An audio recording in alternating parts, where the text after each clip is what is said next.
Retour à PEM, effectivement, nous sommes en direct dans La Voix est libre, dans ce petit village de Haute-Saône, aux confins de nos deux régions, entre la Bourgogne et la Franche-Comté. On parle évidemment de la fusion des régions, de ce projet en cours avec les deux présidents des conseils régionaux actuels, Marie-Guy Dufay, la présidente de Franche-Comté, et François Patriat, le président du conseil régional de Bourgogne.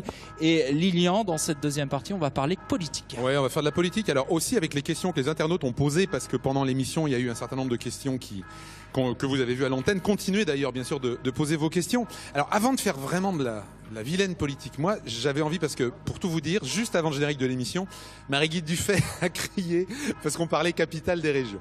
On disait en plaisantant qu'il y a certaines régions, François Patriat le disait, où finalement le problème de la capitale se pose pas. Et je vous ai remarqué fielleusement, Marie-Guy Dufay, que finalement ici, on dit qu'il n'y a pas vraiment de problème, parce que personne veut vraiment le dire où elle sera, cette capitale. Moi, et vous vous êtes mise en colère. J'ai réagi parce que je vous ai expliqué qu'effectivement c'était un problème, que personne ne le niait, mais qu'on répondait effectivement par la construction de quelque chose qui est nouveau, parce qu'il n'y a pas de métropole dans cette région et qu'il y a à construire quelque chose d'équilibré entre Dijon et Besançon, qui sont deux villes qui n'ont pas ni l'une ni l'autre la taille d'une métropole. En Auvergne, la question ne se pose pas. Mais au final, il faudra bien un conseil régional quelque part. Où vont se tenir les sessions ? En Auvergne, la question ne se pose pas entre Clermont-Ferrand et Lyon, parce que Lyon, effectivement, est une métropole par rapport à Clermont-Ferrand. Mais là où j'ai réagi, c'est que je vous ai dit qu'il fallait construire quelque chose de nouveau, et vous m'avez dit, ça c'est pour ne pas répondre. Mais j'y crois fondamentalement. Nous avons un projet politique à bâtir, et ce qui est intéressant dans cette réforme des régions, c'est pas la question de l'union administrative, c'est le projet politique à construire pour être plus fort et pour répondre mieux aux besoins des habitants. Et cette question, elle existe et elle sera travaillée dans l'harmonie. Où sera le conseil régional? Je vous ai répondu. Il sera peut-être à Besançon et la préfecture peut-être à Dijon.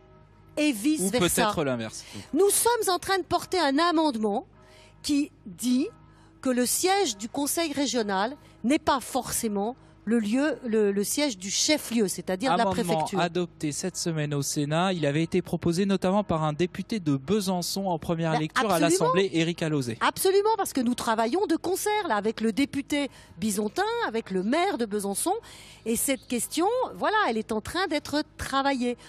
Le siège du conseil régional pourra être distinct de celui de la préfecture, et l'un et l'autre être l'un à Dijon, l'autre à Besançon. Alors, puisqu'on parlait du Sénat et de ce qui peut s'y discuter, François Patriat, on a parlé des régions comme la Bourgogne et la Franche-Comté qui sont en plein travail de mariage. Il y a des régions qui vont rien avoir à faire aussi.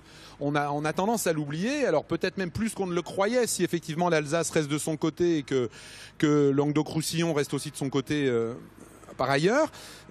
Mais ça veut dire que vous aurez des difficultés, ça va vous coûter de l'argent. Pendant que d'autres régions, elles n'auront rien à faire. Est-ce qu'il y a une aide qui va se faire? Est-ce qu'il y a quelque chose qui est prévu là-dedans? C'est une question que j'ai soulevée au Sénat cette semaine. Il y aura effectivement deux types de régions. Celles qui vont avancer au fil de l'eau. J'ai parlé tout à l'heure de PACA, par exemple, qui vont continuer comme elle était aujourd'hui. Et celles qui vont avoir à fusionner, qui vont avoir demain à régler tous leurs problèmes internes. Je n'ai pas dit que ce serait coûteux. Parce que la preuve, demain, on aura un seul recteur, un seul préfet de région, une seule DREAL. On aura tout ça demain, avec des services décentralisés. Donc on va quand même faire des économies et on va clarifier. Mais il reste que j'ai demandé à l'État, j'ai demandé au Premier ministre de prendre en compte cette difficulté qu'auront les régions à elles avancer. Pas plus doucement, mais à se restructurer. Il y aura 2 ou 3 ans de travail pour y arriver. Ces 2 ou 3 ans, ça mérite un bonus financier dans nos projets, dans nos contrats de plan qui sont encore en discussion aujourd'hui. Je l'ai demandé, nous en avons obtenu pour partie. Notamment déjà sur l'université, sur la recherche, l'enseignement supérieur. Poursuite, nous devons un bonus pour pouvoir nous permettre d'investir dans le même temps et de ne pas être retardés par nos mécaniques internes. Sauf erreur de ma part, François Patriat, c'était le projet initial. Les régions volontaristes auront des aides financières quand elles fusionneront. Pour celles qui veulent rester entre elles, voilà, on garde la situation actuelle. Le problème, c'est que la fusion des régions a été généralisée finalement. Et là où vous avez été vous aviez pris de l'avance et puis finalement tout le monde doit s'y mettre, donc voilà. Alors j'introduirai au Sénat un amendement de préfiguration, les régions en préfiguration doivent aujourd'hui bénéficier d'un amendement, d'un complément d'aide de l'État. Ça peut être une aide immatérielle, ça peut être une aide matérielle, ça peut être une aide financière pour y arriver. Je compte bien que nous puissions y arriver.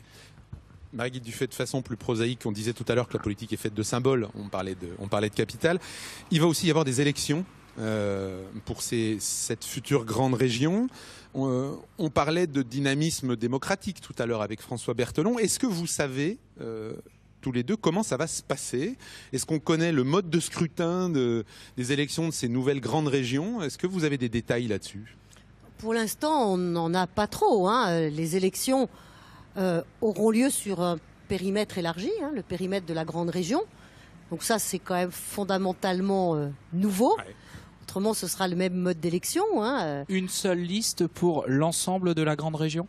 Non, on a des listes par département. Là, il y aura donc 8 sections départementales au lieu de 4. La date n'est pas encore bien stabilisée. On parle de décembre, normalement. Oui, novembre, décembre. J'entends aussi des projets sur début 2016. Donc tout cela a besoin d'être fortement stabilisé pour qu'on y voit clair et que l'on prenne des décisions en conséquence. Ouais. On meurt d'envie de vous la poser la question. Vous êtes tous les deux présidents de conseils régionaux. Est-ce que vous serez candidat dans ces élections, Marie-Guy Dufay et François Patriat? Moi, pour l'instant, je ne me pose pas la question. J'ai toujours dit à ceux qui me la posent, ainsi qu'à mes collaborateurs, que le temps viendrait de la décision et que ce temps, ce serait en début d'année prochaine. Aujourd'hui, je me suis consacrée à mettre tous mes moyens pour que cette réforme, qui est un acte volontariste et courageux du gouvernement, prenne corps dans notre territoire. La question de l'après, je me la poserai en temps voulu, mais les choses ne sont pas assez stables et précises pour que je puisse apporter une autre réponse. François Patriat, même question, vous serez candidat? Le mode de scrutin, les dates, la candidature. Le mode de scrutin actuel est un mode de scrutin qui fonctionne assez bien et qui a résolu le problème des alliances contre nature. C'est un mode de scrutin Raffarin, 2004. Il sera conservé. La date, moi je suis pour repousser la date, non pas pour prolonger mon mandat. Ne croyez pas cela. Je suis pour que nous fassions des élections dans la clarté et dans la simplification. Si les deux textes ne sont pas votés avant le mois de mars, je vois mal comment vont se dérouler des campagnes sur les cantonales, départementales, avec des compétences qui n'auront été votées qu'en première lecture et qui seront sujettes à évolution ensuite. Ça va être une source de difficulté. Je souhaite que les deux textes, celui sur les limites et celui sur les compétences, soient votés avant qu'on aille en campagne électorale pour que les citoyens sachent sur quoi ils vont décider. Donc moi je suis pour un report début 2016 ou au maximum des élections en décembre, mais décembre n'est pas une bonne période pour les élections.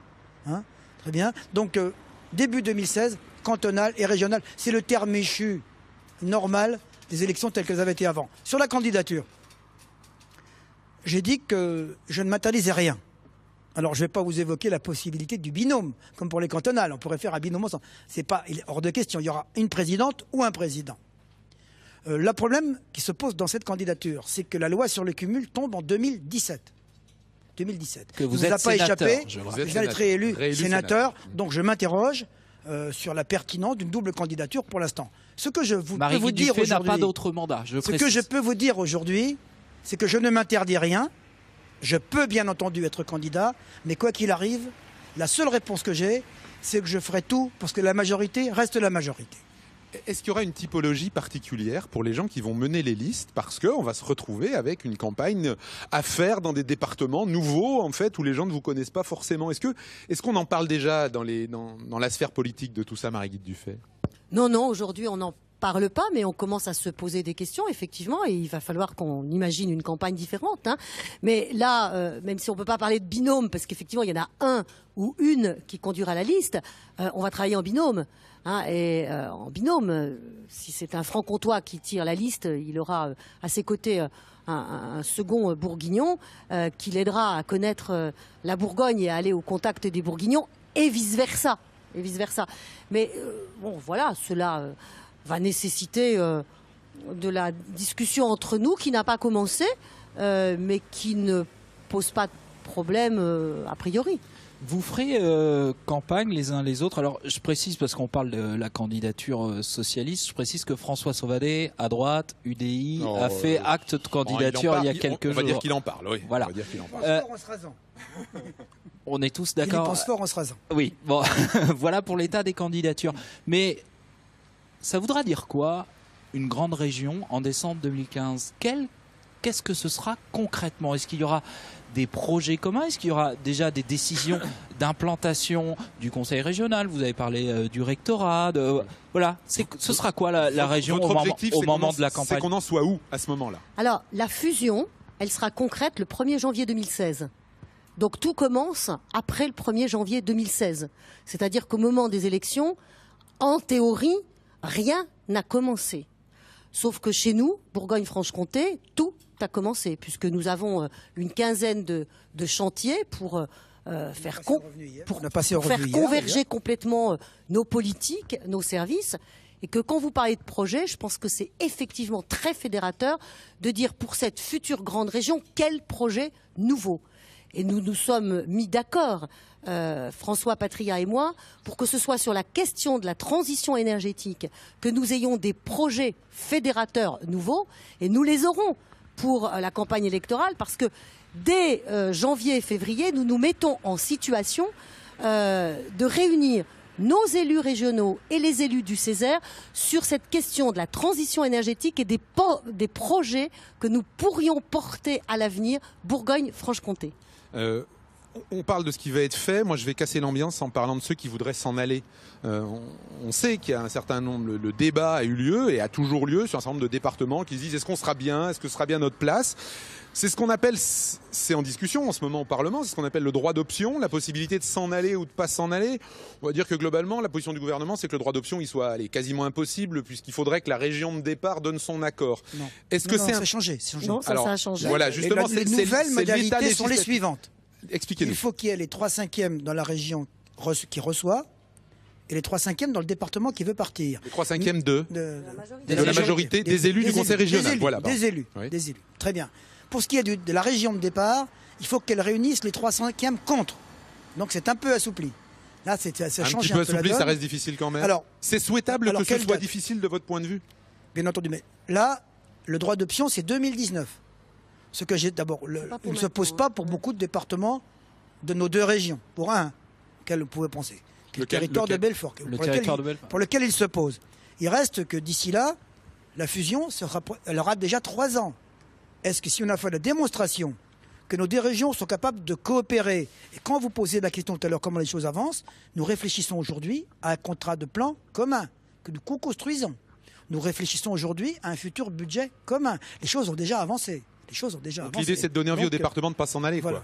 L'idée, c'est de dire, regardez comme on est bien chez nous. Après tout, la Franche-Comté est tellement belle, la Bourgogne est tellement belle, pourquoi est-ce qu'on ne reste pas ensemble ? L'idée, c'est d'essayer de désamorcer cette envie de rejoindre un autre territoire. Je ne sais pas si cette envie est très répandue sur le territoire de Belfort, parce que jusqu'à maintenant, je suis allée quand même beaucoup au contact de la population. Dans le territoire de Belfort, ce n'est pas ce que j'ai entendu, ni de la part des habitants, ni de la part des acteurs économiques, pour lesquels ce n'est pas la question.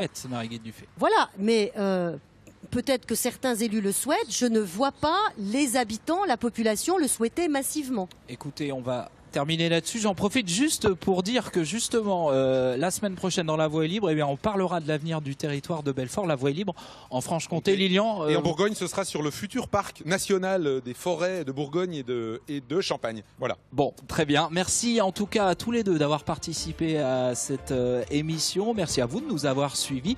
Profitez bien de votre week-end. À bientôt.